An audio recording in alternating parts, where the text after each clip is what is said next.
Hello, good morning. Here we are, yay!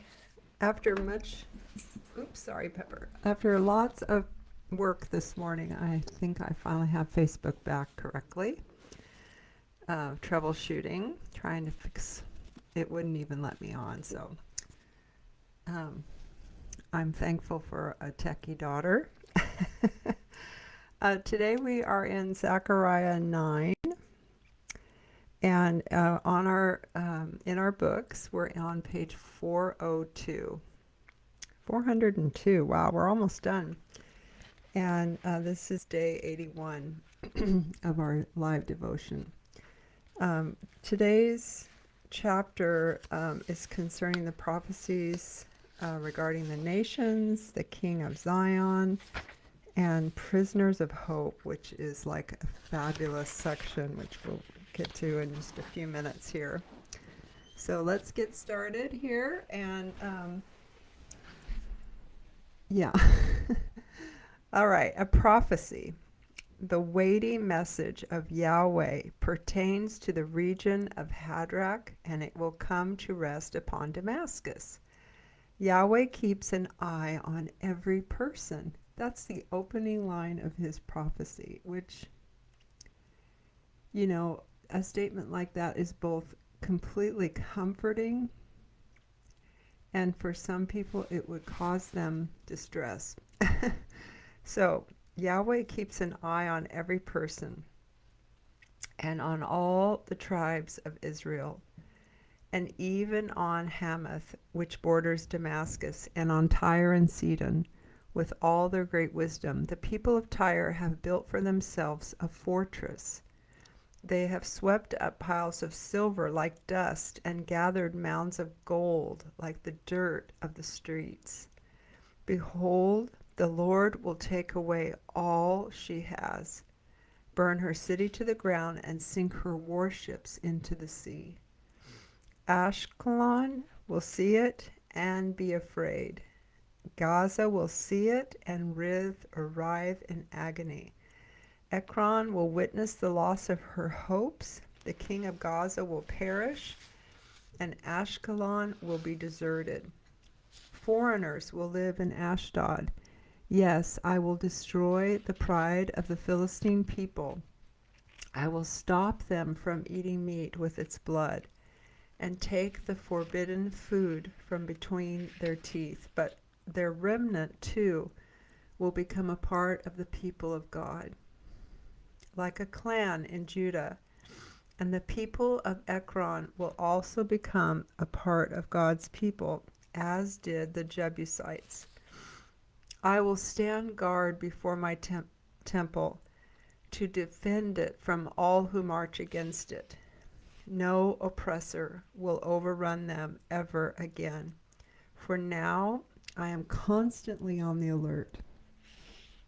So it just, kind of bookends here. He keeps his eye on every person, and he's constantly on the alert. That's the first section of chapter 9. This is the only reference in the Bible to the land of Hadrach. I'm not sure how to pronounce it. Although there are many opinions concerning the location of the land of Hadrach, it is believed to be Aram or Syria, the region around the city of Damascus, which is north of Israel. And then in verse 1, it says it will come to rest upon Damascus. And literally this means Damascus, its resting place. However, there is a masculine singular suffix on resting place, which points to the antecedent of the masculine message word. The words for region and Hadrach are both Hebrew feminine words. I don't know what all of that means. Actually, some of this is just like stuff about translating, and I don't really, have that understanding. But literally, in verse 1, it says, Yahweh keeps an eye on every person.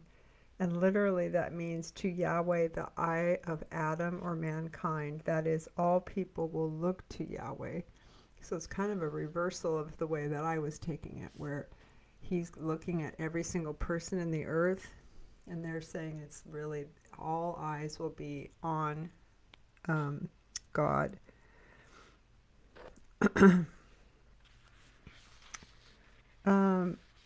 Over in verse 7, it says, I will stop them from eating meat with its blood and take the forbidden food from between their teeth. But the remnant too will become a part of the people of God, like a clan in Judah. Well, down in the notes it says that God will give his unexpected and undeserved grace to Gentiles, and will include them as part of his people. This has happened through the blood of Jesus Christ, who has broken down every dividing wall between races and ethnicities. And that's found in Ephesians 2, actually verse 14. And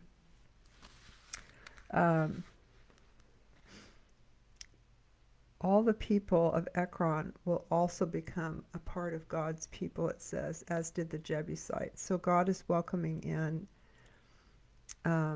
all peoples into the family here. And he says the Philistine city of Ekron is likely a metonymy for the Philistines in general. The Jebusites once held as their capital the city of Jerusalem, called Jebus, before it was captured by David. The Jebusites were not annihilated, but a remnant survived and was absorbed into the community of the people of God. Even the ancient enemies of Israel, the Philistines, will be granted grace to mingle with God's people and become part of their community. I think this is pretty amazing that God is even allowing the Jebusites to come in and be a part of them. The Philistines to come in and be a part of them as his chosen people, because they were the ancient enemies of Israel. And I think that, here it says mercy triumphs over judgment. And he has so much more mercy, than we even understand. He has mercy triumphing over judgment. And we should recognize this, that as he has grafted us in, so he's grafting other people in and giving them the opportunity to know him. It's not like a closed club that we're a part of. And that is actually something we need to realize also, that lots of times cults are closed clubs. You really have to jump through hoops to get into some cults.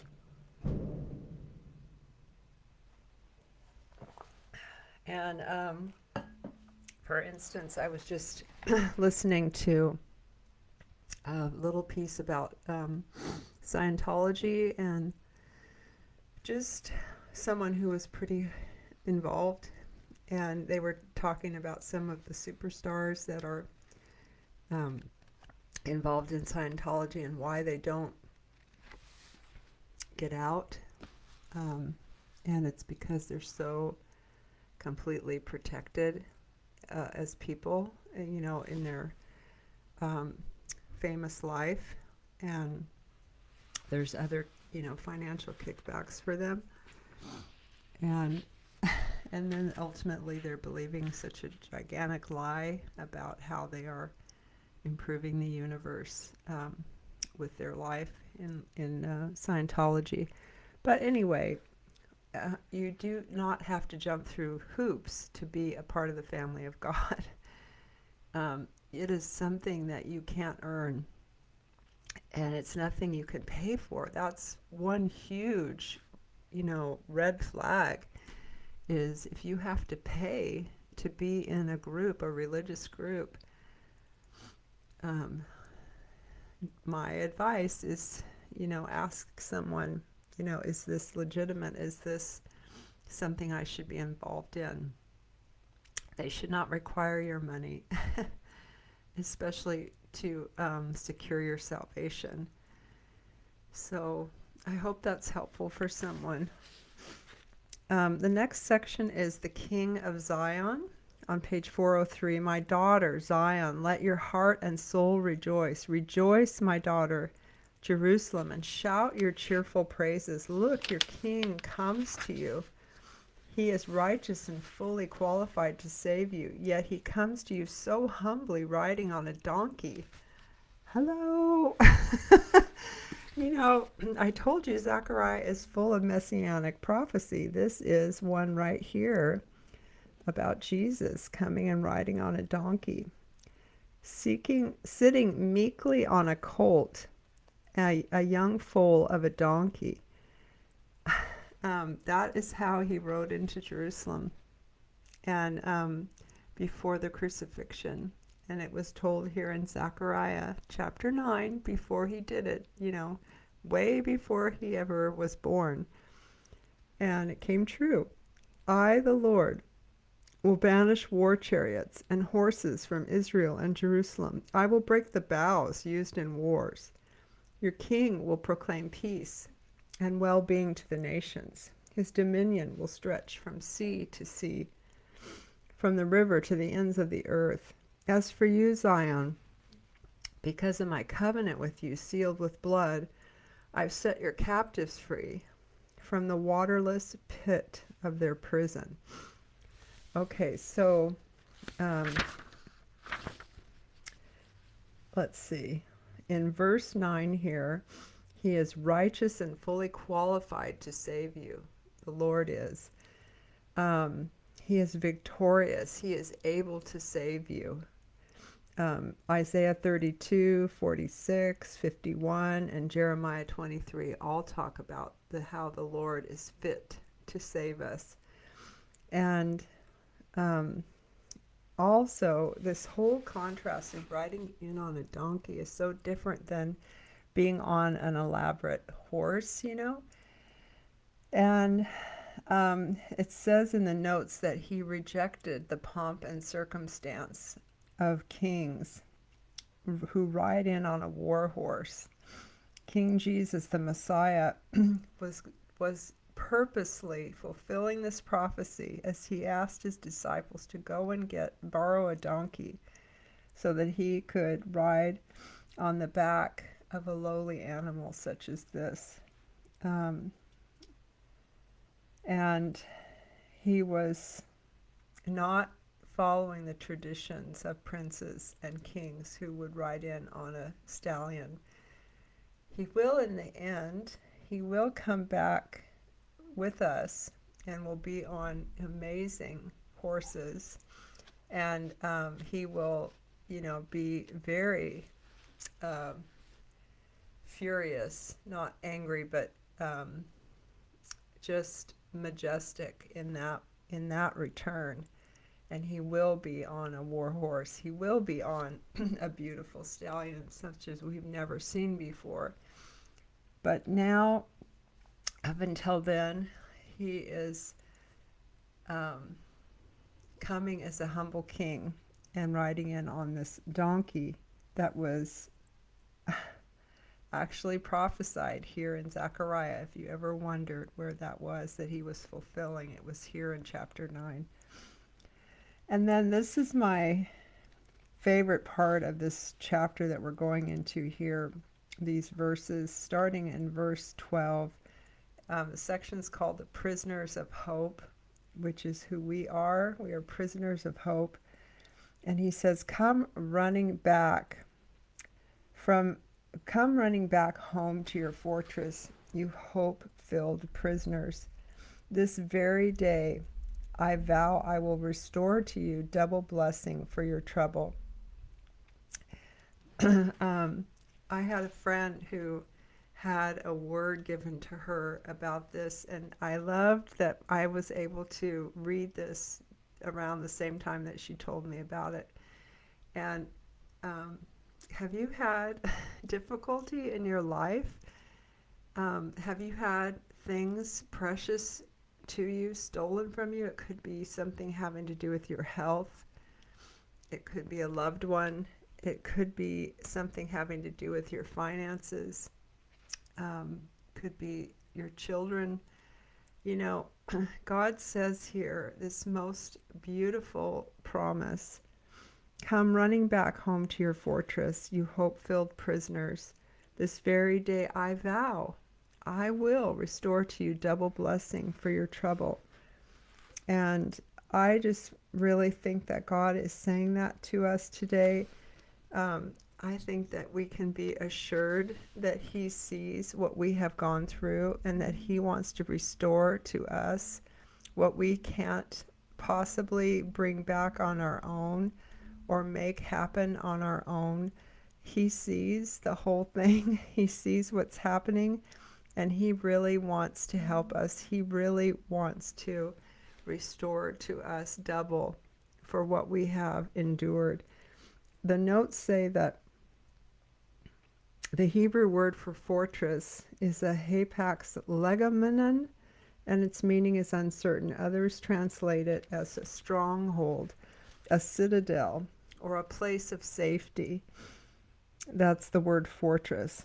For the believer today, our fortress is the heart of God, where we're sheltered in His goodness and His mercy. We can run to the fortress, which is the heart of God, and find our safety, find His goodness and His mercy to make us safe.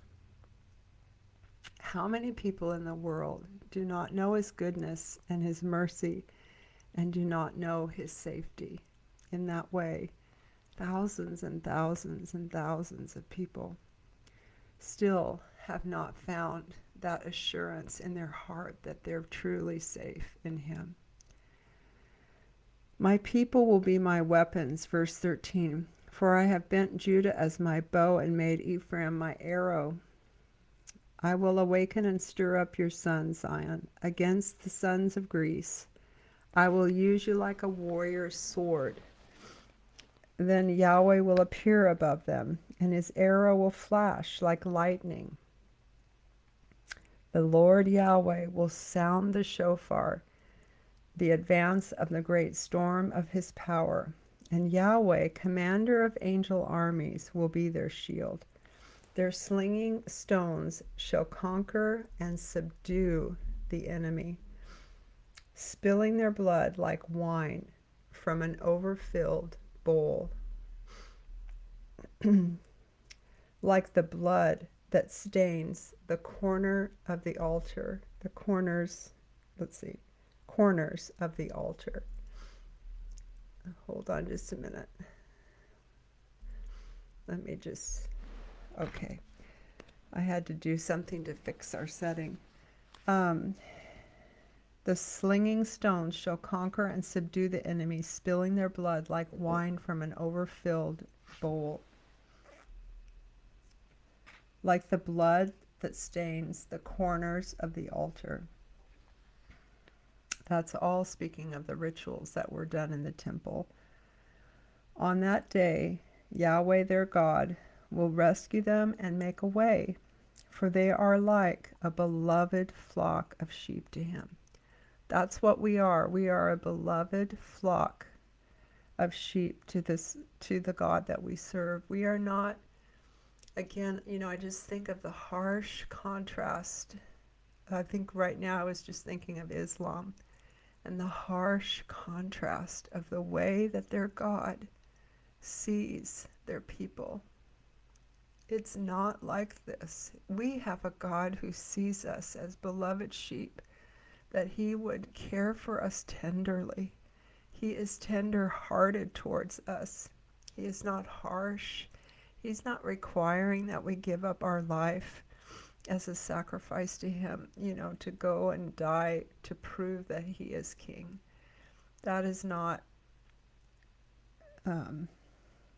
it's just so sad the way that people are even training young men, young boys in these countries that herald martyrdom uh, to forward the Islamic nation and belief system.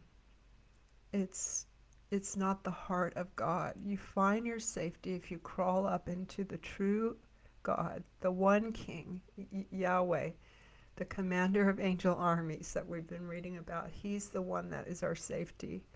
He's the one who cares for us like a flock of sheep that he would never turn his eye away from. Remember in the first verse that we read today, I will keep an eye on every person. That's our loving, compassionate God. And yes, they are precious like the gemstones of a diadem, he says, that will sparkle throughout his land.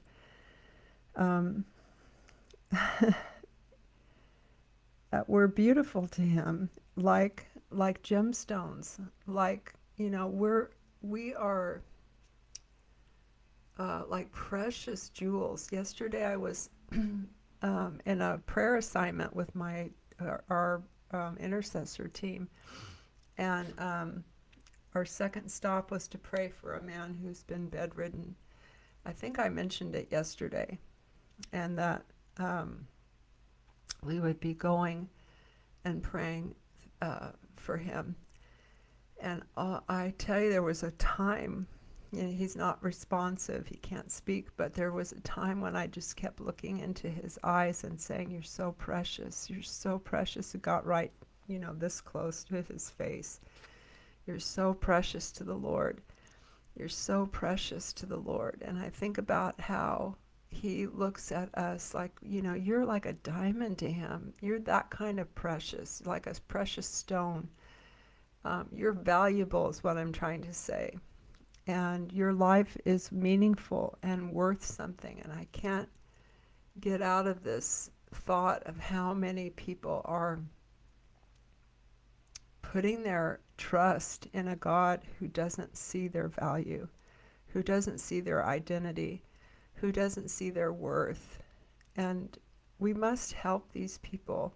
We must love them enough to hear their story, befriend them, and touch their life. Support someone who is going out into these nations as a missionary or an evangelist. Take some of the funds that God's given you in your work and put that money towards that evangelist or that missionary who is risking their life to bring the gospel of grace to these people who have never heard such a thing before and don't know how to live with a God like our God.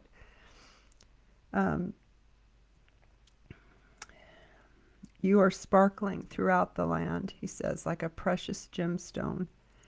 You're beautiful and splendid. Young men will flourish by eating the grain, and the maidens by drinking the new wine.